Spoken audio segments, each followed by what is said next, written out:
now my clothes are off. And I'm rubbing my whole naked body with soap and bubbles. I'm not. I'm just kidding. But you could think about it. I hope that I can somehow cut myself away from this. And Kat's there, and she's naked too. She's All right, she's, I'm fine. I'm fine. Hey everybody, welcome to the very first episode of Intrusive THOTS. My name is Sam, or online, I'm Sam Can Do, and today I'm joined by a wonderful new friend of mine, Kat.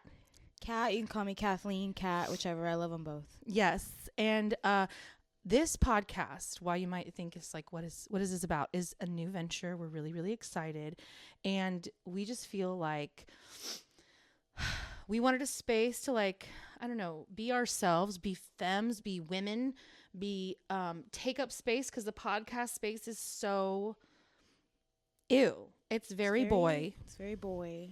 It's very boy. It's not serving, and why not? Yeah, and I mean, honestly, sometimes I just like to talk. I'm a yapper. I like to chit chat. I like to talk about things that I'm not qualified to talk about. And what better way than to make a podcast? Yeah, and honestly, I think that me and Kathleen have a very interesting Houston background. We have a lot of interesting experiences. We have a lot of like trauma, which I feel like makes us understand each other a little Don't bit. we all? We're both why don't we talk a little bit about our background, because we both have a little bit of what would you call that? Ethnicities. We're ethnic. We're a little, I mean, I'm a little ethnic.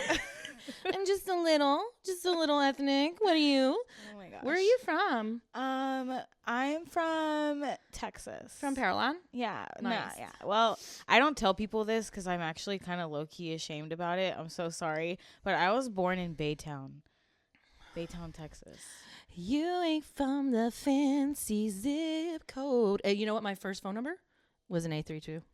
Oh, well, My home number was 713, but my first cell phone was 832. Well, you know, 281 reaches Baytown, so I was 281. So, like, we're not that far, okay? Mm-hmm. But I did lie for a long time and tell people I was born in Houston, and so here I'm confessing to that. Oh, my gosh. Well, everybody, we just forgive you for this, you know, the bad thing that you did, the lies that you told.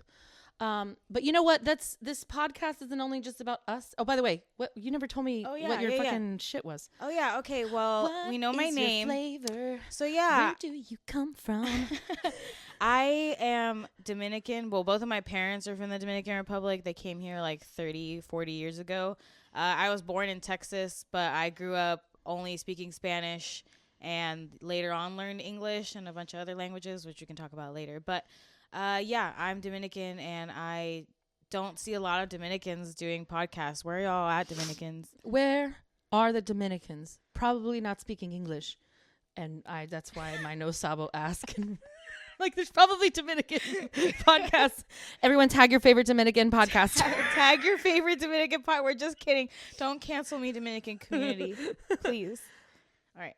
So, yeah, and wait, am I talking about myself too? Yeah, you're talking about yourself. Yeah, so yeah, I am an adventurous girl, love to travel. I work as a social media manager and a content creator, and that's kind of how we connected. That which we is can how we touch on that. connected. That is not kind of, it is. Mm-hmm. But yeah, so I also love to talk. It's my number one hobby. I'm really good at it. I could talk for hours. Totally. I love that.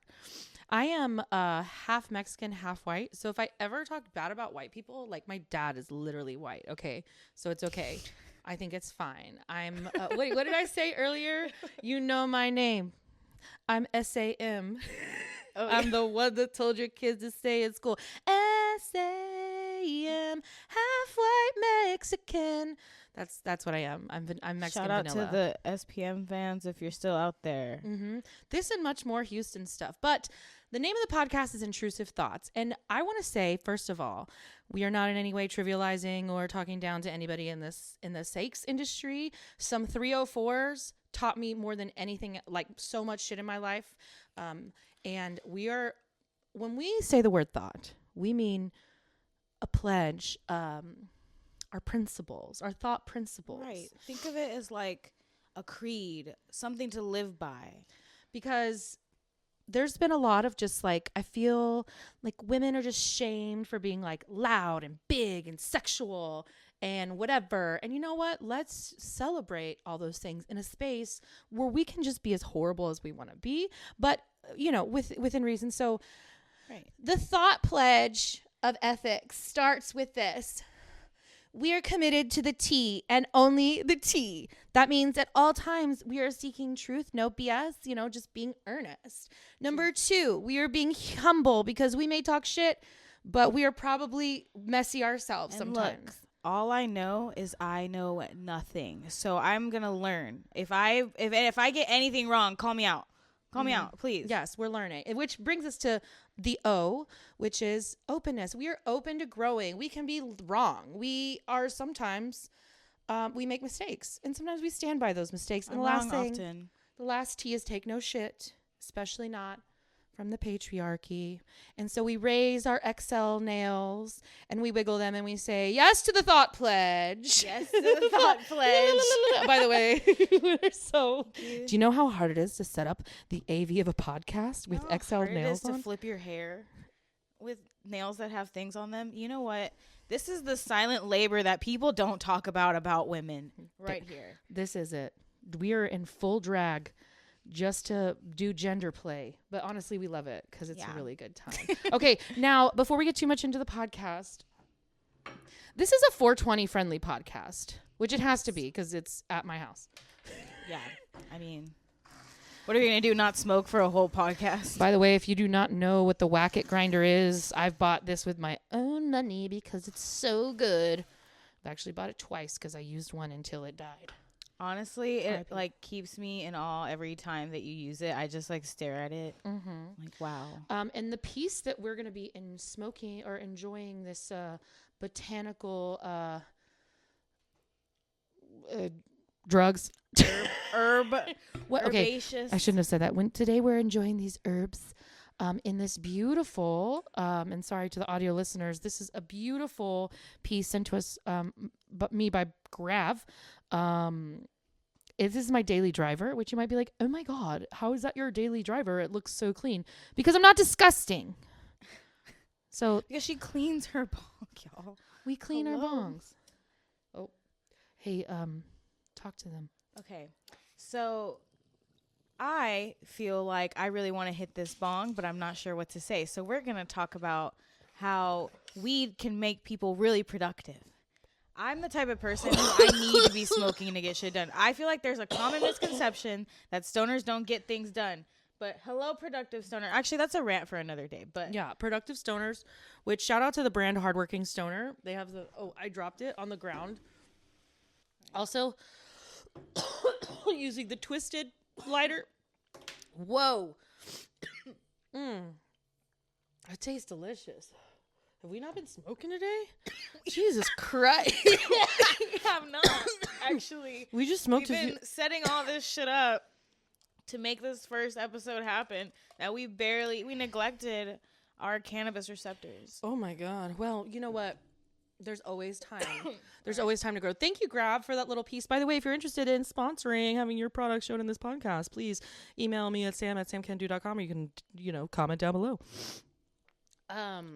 Or wherever you message us on Instagram. I don't know. I guess this is like an audio thing. Yeah. Should we do something sexy for the audio people? Yeah. Hi, everybody.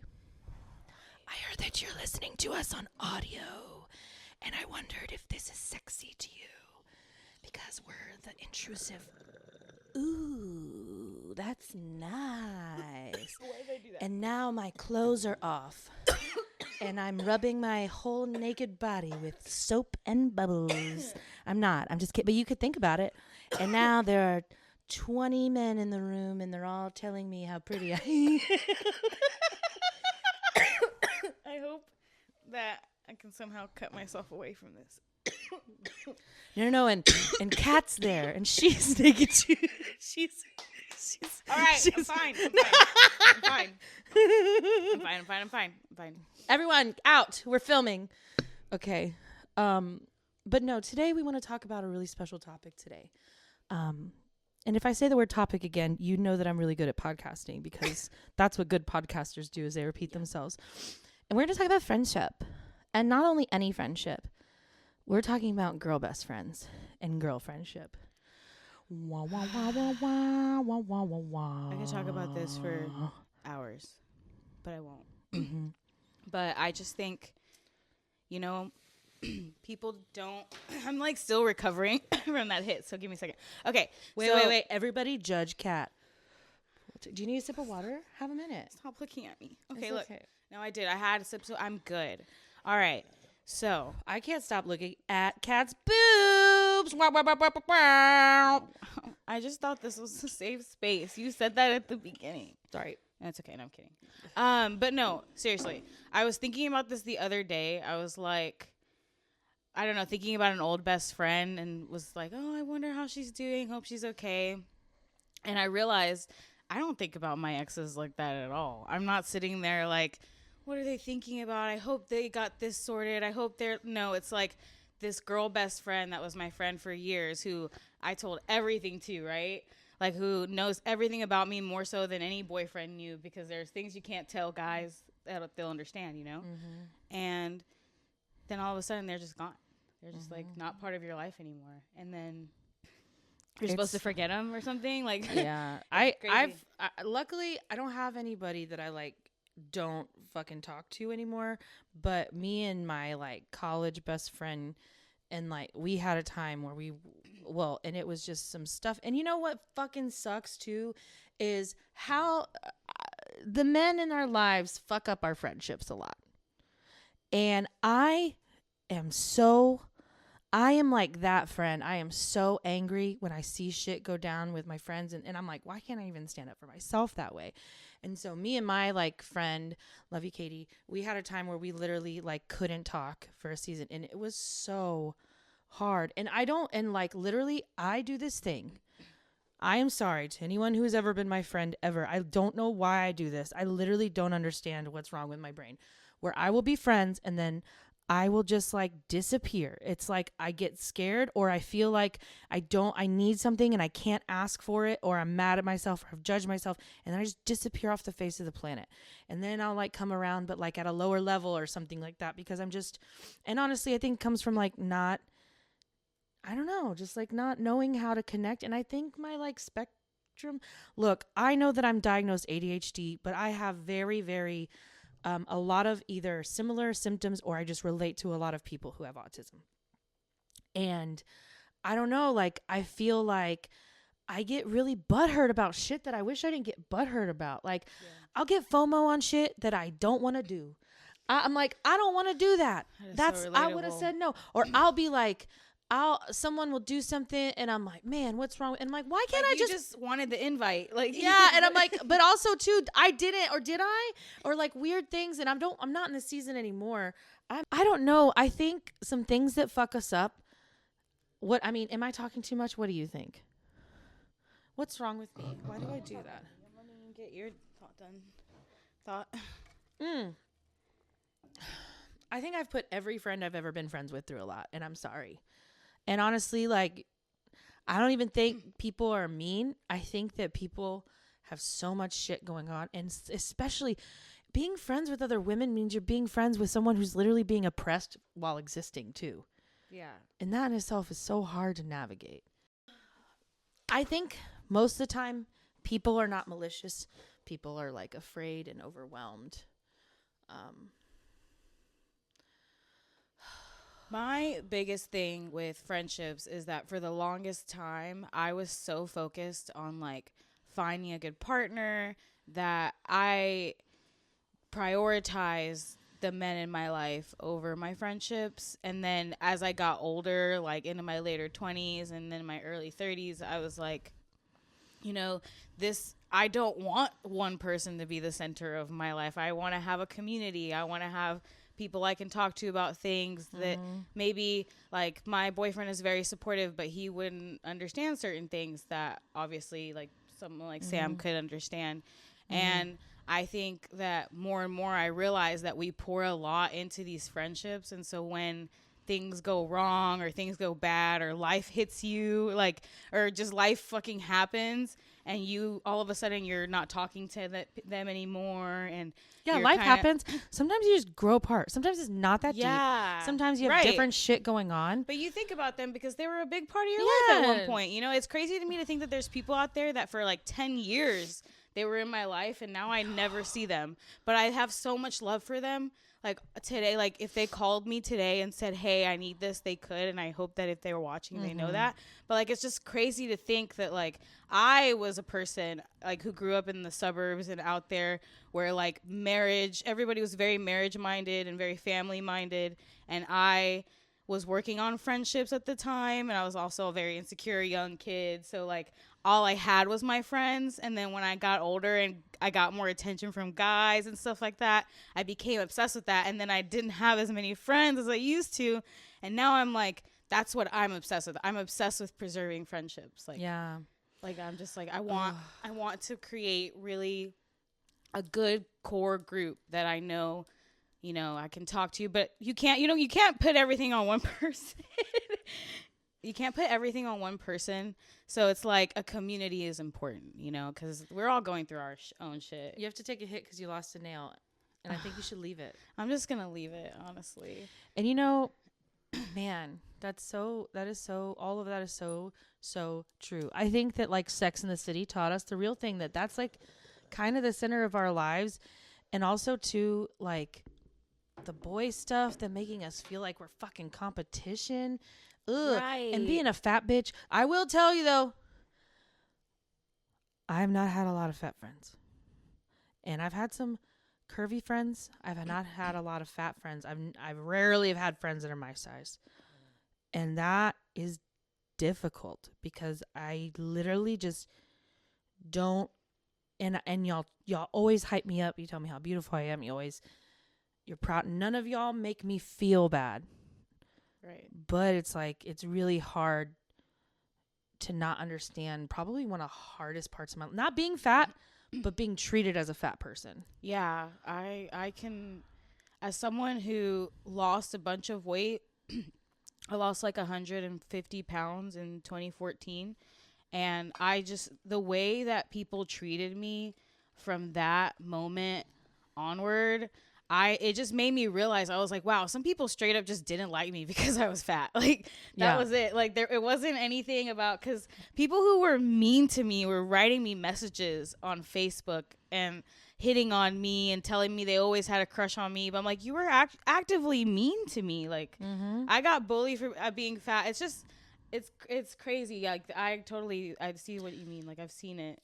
Yeah. And also too, it's just like, I am so, I get very not rule oriented. I get very like, don't say that. Don't do that. Don't do this. And I realize I put that on people sometimes. Like even I made a reel about it, even in a positive way. I'm like, don't should yourself. Don't talk bad about yourself. But sometimes it's a little controlling. I'm trying not to do that. But at the same time, it's who I am. I'm going to be who I am. I need to cough.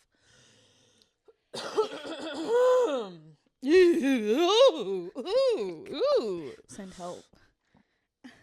But fuck, that cough sent me a little higher. Now I forgot what I was saying. It'd be like that, man. But I'm just saying, I think that a lot of times we're all going through our own thing and we process shit and it's painful because rejection from your friend is like, it's so difficult because they're like sisters. But I do think it's okay. Like, you know, you see each other in a season. You got those friends that are like bicycles, like you pick up like nothing ever changed. Yeah. I got some dude homies that, man, we'll call each other once every 2 years and be like, the same inside jokes. It's like the same. Yeah. You know? It's nice. It's nice to know that that's out there. It's also just like interesting. I don't know. My perspective on friendships has changed so much in the past few years. And I think that more people don't need to talk about it, how a friendship is a relationship in the sense of a romantic relationship not in the sense of romance, you know, obviously like a partner or something like that. But I mean, like there is a lot of love there and a lot of trust. And once you've told people things that are your secrets or your beliefs, you know. Girlfriends tell each other what's inside their buttholes. I have shared so much with so many women, like deep secrets about me that I think they could really try to get me canceled if they could, but I firmly believe they won't tell anybody. Yeah, dude, I've told them. I've told sex details. If you have hooked up with me, probably some of my girls know all about it. 1,000%. At least one of them knows. At least one. She knows. Probably she knows. all of them. I know. She knows. Know. What's up? So it's, what I'm saying is like, you know what? Yeah. Good. You know what? Hell yeah. You know what? Hell yeah. Hell yeah. Hell yeah. Okay. I think that leads us into a great, you said something. What did I say? I say a lot of things. Yeah. I think that you say when we have friends and we have friendships, which, you know, I feel like we should say this for a moment to all the girlies who are fighting the patriarchy. We just like release like a lot of forgiveness, and we just say thank you to all the girlies and baddies who built us up to this day. Oh my God, y'all have changed my life, and y'all still changed my life. I know some bitches who hype me up still in stories that I ain't done a damn thing for them. And you know what? Less being enemies, because we are not competition. We bolster each other up, and more taking down the government and the billionaires. They are our enemies. We shall rise up in ranks of valor and take down the page. You know, like that stuff. It's the perfect plan to make us believe that somehow each other is the enemy. So, come on. Wake up, sheeple. I'm kidding, no. But really, though, I think that it's important, especially like reading. I'm a big comment section reader. So it's important. I know. Girl, my comment section on Facebook, one of my posts has 1,400 comments. Like, they are I mad. cannot tell you how much I cannot stand the fact that it'll be a straight up woman sitting in the comments just being like, you ugly bitch, or blah, I know blah, this blah. hot It's ass alt bitch called me fat on Facebook, and I was like, girl, like, which by the way, she was like, why don't you care what goes into your body? She had a celebration post about the fucking McDonald's snack wrap being back. I was like, how are you gonna fucking be excited about the snack wrap? You remember the comment somebody that made? Tortilla is a piece of cardboard. A fucking fake Instagram with no followers just to comment on a post that's like 6 weeks old to tell me that I'm fat. And then to like tell me to go eat a pizza. I'm like, first of all, you don't gotta how tell is me that to eat a an pizza. insult to tell me to go eat food? I love food. Oh my God. Like, and you know why y'all don't fucking matter? Because y'all's homies literally will message that they want to drink our urine because they're so nasty, perverted, gross. it's the same guys who are like, why do guys pay for girls' pictures? Why do blah, blah, blah, blah, blah? Or why do people do that? Or how do these OnlyFans girls, how are they millionaires? That's y'all, dude. It's y'all. It's y'all, dude. It's some y'all. people's hatred goes in one direction and some people's hatred goes in the other. You know, I would pay for a study just to see the results of that. Can I say something really brave and gross? Yeah. I have a fan on Instagram. He calls me Juice Box because he says he wants to, he has like a kink and wants to drink that shit. And I thought, God damn, no man can tell me anything. Y'all are wild. You know, it doesn't at all surprise me. It was more I wasn't ready for you to say that. It doesn't at all surprise me, though, as the things that I've seen men send to all women. Yes. Oh, it's lit. Never mind. Listen, we are adult, sexually active women in the planet Earth. Who cares? And it's like, you know what? I'll have a guy come in my DMs and be like, hey, can I say something really disgusting? And I'm like, you know what? Go ahead. And then he does. I'm like, I'm not into it. Love you for that. Love you for that. Thank you for the attention. Or I'll have a guy come in my DM and be like, dick, booby. And I'm like, you literal pervert. You know, ever since that law in Texas passed for the unsolicited dick pics, I really only ever get them on Reddit, but it's like whatever. But like as far as my DMs, that doesn't happen anymore. And that used to happen a lot. Like before that law in Texas passed where you can't send dick pics or people or whatever. Because I guess guys got threatened so many times they stopped doing it finally.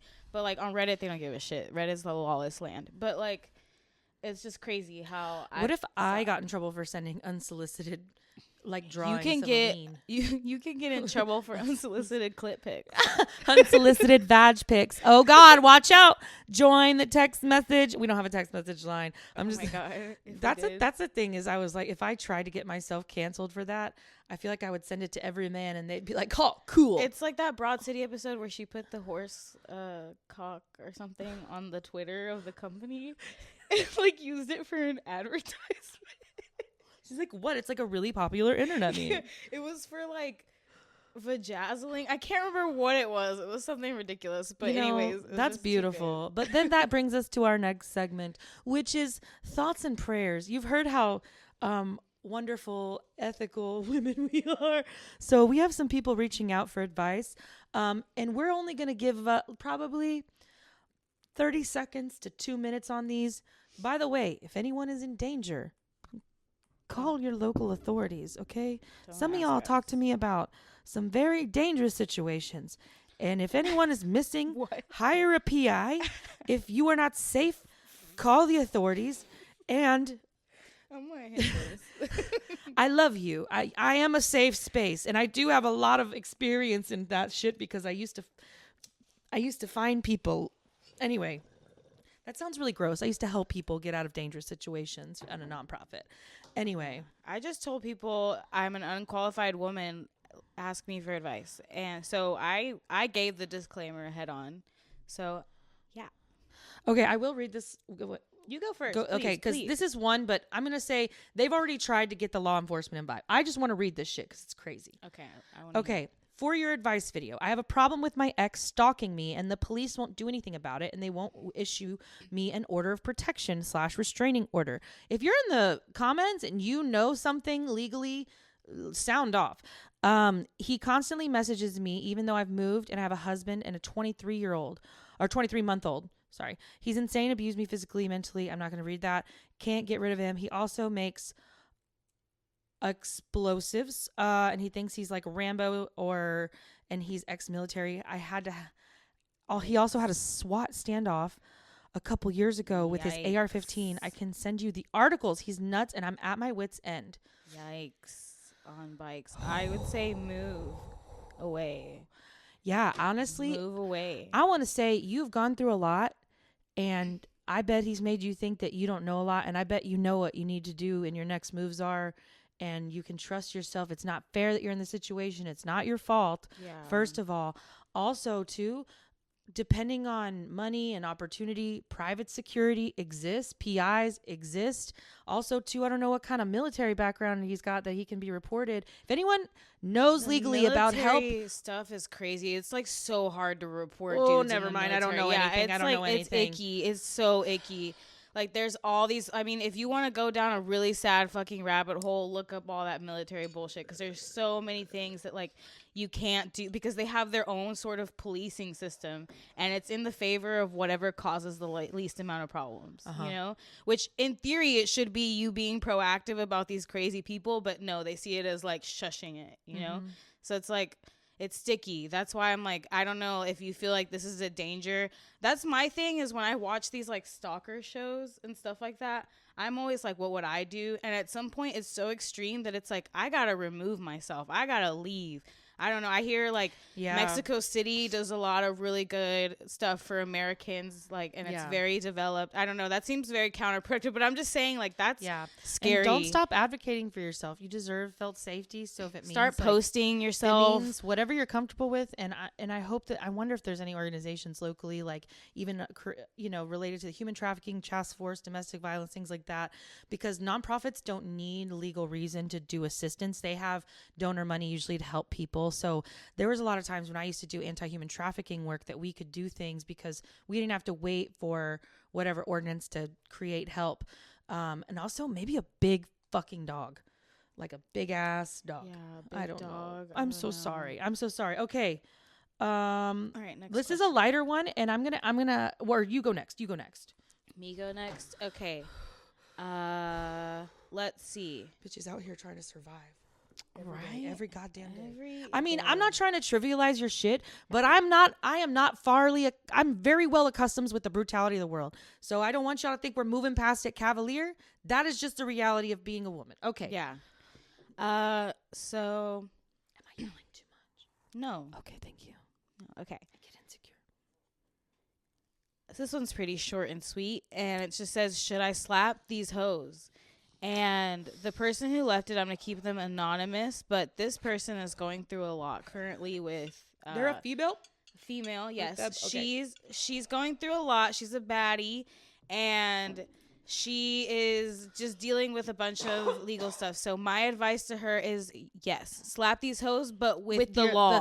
With the law. With the law, sue them. With my Sue prayers. anybody who wrongs you when it comes to money in a workplace situation. That's all I'll give. Chop clues. off their nuts Sue with them, advocacy. especially because I know you have the means. Do it. Sue them. Sue them. That's it. Like, and and I'm sure you're already doing it. So I'm not giving you any advice that you don't already have. You probably just want to have it said out loud. Remember, and that's what I'm saying. So the thought pledge.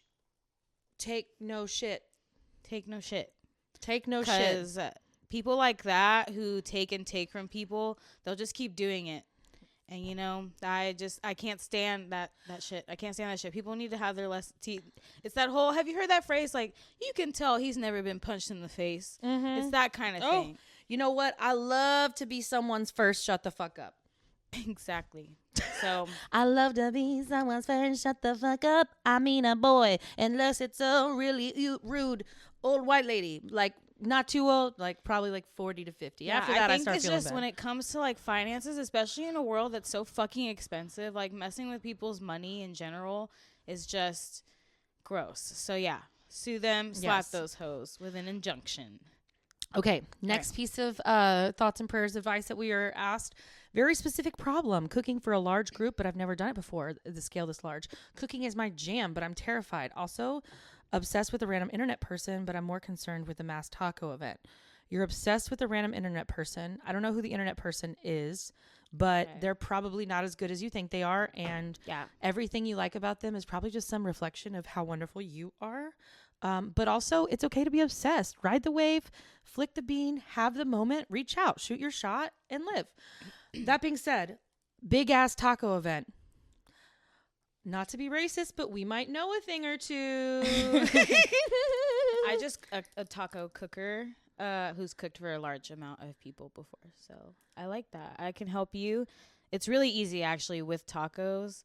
And it's just like, also you can use internet calculators. Actually, there's whole websites that exist that help you figure out how to portion properly and how to purchase properly, because I'm not sure what you mean by a large group of people, but it's really easy to just make sure all your prep is like the number one thing.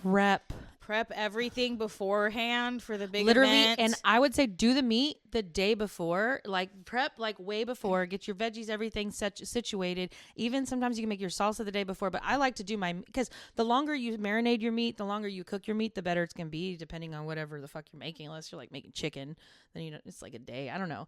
But I think, and if you just want to support local, you can go to your local taqueria and buy some fajita marinada or like pre-marinated shit. If you don't want to do it yourself, that's what I used to do, and then I made all the sides myself. Yeah, I don't know. There's ways around it, but I think with larger groups is just making sure like your crowd. Are they big eaters? If they're not, then I would try to account for 2 to 3 tacos per person and try to keep it between flour and corn, but try to promote corn more because you can get more bang for your buck out of that. Also, the little corn tortillas they sell now that are so cute. Oh, yeah, I love little cute stuff like that. I do too. Actually, like little slider breads and things. Oh my gosh. Okay. Anything else is that, I don't know. I did make rice recently, and my mom saw, and it worked. I fail at rice every time, so I was just really proud of myself. I'm flarpin' baked. The last one sent me. That was good. Good stuff. I'm pretty high too. Also, I remembered that I said something in Spanish and I hate myself for it. Maybe we can edit it out. We'll edit it out. We'll put it. Sam speaking cringe Spanish. No sabo tears. Cause just like Selena. Okay. I can teach you Spanish. I used to teach English. I've been doing Spanish with an AI bot. Oh. Well, hey. You're doing it. Why am I making this face though? Okay, next advice. Okay, so all right. So this is a lady friend of mine. I have a new boyfriend. Didn't mean to though, but he's an ex-drug dealer and meth addict. But he works as the discharge manager at the mental hospital now. Am I making a bad choice? All right, so let's unpack what I just said because a lot happened in those 5 seconds. First of all, as someone who's dated a former meth addict, it can be chill. Okay. But if you're bringing it up a lot, maybe it's not chill. Yeah. It just depends on how you feel about it. Because, like, recovery is not a linear journey, and it comes with many peaks and valleys. And if you're just starting with someone, I don't know. But go on. I would like to hear all your unpacking. I think, that, like, where is he at on that journey of ex-drug dealer, meth addict? Like, is that something from the way in the past, or is that a recent thing? Like, I think that's important context, but I think that if you yourself are the kind of person who you are not gonna judge them for that, or that's whatever, then I know nonprofit directors who are literally ex-drug dealers, and I know people who used to do meth who are therapists. So I don't think those are the details. I think the next part. But he works as the discharge manager at the mental hospital now. So, are you at the mental hospital? I'm curious. Am I making a bad choice? I think that if you're at the mental hospital and he's working there, yes. But if he's just working at a mental hospital. Oh my God, it's like Joker and Harley. Yeah. Oh, ooh, kind of cute. A little toxic. But, so if you're at the mental hospital and he's your discharge manager, maybe a little sticky, friend, but also seems like a really good story for the memoir. Oh my God, it sounds so bad. I'm not trying. Just kidding. Don't do that. I don't want us to be here. I think to stick to the T and to be thoughtful. I don't ever want to say that we would not date someone because of their past. Right. Because that's cringe. Yeah. Never. But, I have to take a hit because I lost 2 nails. But if homie's tweaking out, if homie's itching for it real bad and it's not going safe, I think it's at your discretion to use your discretion. And this is not a good time. It's not a good time. It shouldn't be stressful. But if you're worried about other people hating and looking, fuck them. Right. If we love a hero's journey. Yeah, and whatever, because people change, things happen. Sometimes you end up getting addicted to something you didn't think you were gonna get addicted to, and then all of a sudden you're living in a crazy situation. So it just happens, and then you come back from that. So Who knows? I don't know enough about the person, about him, to make a judgment, but absolutely. I love that you took your mic. No, it fell. It fully fell off. And with that, I want to end with one thing, because this podcast, first of all, I'm very glad we became friends. Yeah. I recently found out that it was not a thing that was a meet cute, but in fact, Kat is a stalker. Yeah. Okay, which I love. Stalker. Honestly, slay. I've always been a good stalker. We love women supporting women. That's what I'm hearing. That's what I'm seeing. I invited her to an event I was working for. We are proudly a Houston-based podcast. So we have a segment that I like to call "Fuck You, Houston Rules." Real quick, a favorite place or something about Houston that you've enjoyed recently? I suck because I don't pronounce it correctly. It's spelled Huynh. Huyen. It's a Vietnamese place in East downtown area. Mm-hmm. It's been around forever. They have these avocado smoothies that changed my fucking life. And then on Saturday only until 2 p.m., you can do the Vietnamese steak and eggs, and it's like $8.99, and you get steak and eggs and bread, and then you get an avocado smoothie, and then you feel really fucking good after you leave, because you just had a delicious meal and a refreshing smoothie, and nobody, and it's a Saturday, and nobody can talk to you. And I'm just saying, that's Houston. I love you, Houston. I'm obsessed. I'm going to say Spa World on Christmas, because my baby and I spent Christmas Eve together, and then I was alone on Christmas Day. I'm not sad. This was fantastic. I went and spent the day at Spa World and had a scrub. And let me tell you, if you have not experienced the luxury of a Korean spa, I'm so grateful. I have not experienced. We I'm have to go. jealous. We have to go. I'm Maybe gonna we'll do a go. podcast at the Korean spa. Oh my gosh. Fantastic experience. Guys, this has been the very first episode of Intrusive Thoughts. Thank you so much. Here's your local intrusive thoughts. Yeah, and we want you to be more intrusive with your thoughtfulness, with your thoughtness, with your thought-roddery. We're going to come up with a lot of puns. Yeah, there's like a lot of thoughts we could go with there, and we could be really thoughtful about the thoughts we put into this. Absolutely. Podcast. Do you have any deep thoughts to leave us with? Or anything else that you want to say? I didn't mean to put you on the spot like that. Fuck. I hated that for you. Yeah, no, it's okay. Deep thoughts that I've just had recently is that, isn't it crazy that we just drive next to people and that at any moment someone could just swerve next to you and It's just a lot of trust. Isn't that crazy? Mhm. Anyways, yeah, I think about that a lot because Houston, you drive a lot. Yeah, that is a lot of trust. I've been thinking that, I don't know, maybe this is more of a thought take and then not a deep thought, but Yeah, molten lava cake is just kind of undercooked cake. it is. That's, yeah. Anybody who disagrees is crazy. But, I mean, I love that for you, but just call it slightly undercooked cake. Slightly parboiled No, cake. people love a show, though. No, let me not. Fuck me for letting not enjoy things, guys. That's me. I'm going to say I repent to my thoughtfulness, and I say, look, I don't vibe with it in keeping it on the T. That shit's just undercooked cake. But fuck it up, y'all. This has been Intrusive Thoughts. Here's our socials. Come back, subscribe so that you can hear us next time. Thank you so much, and goodbye. Love you.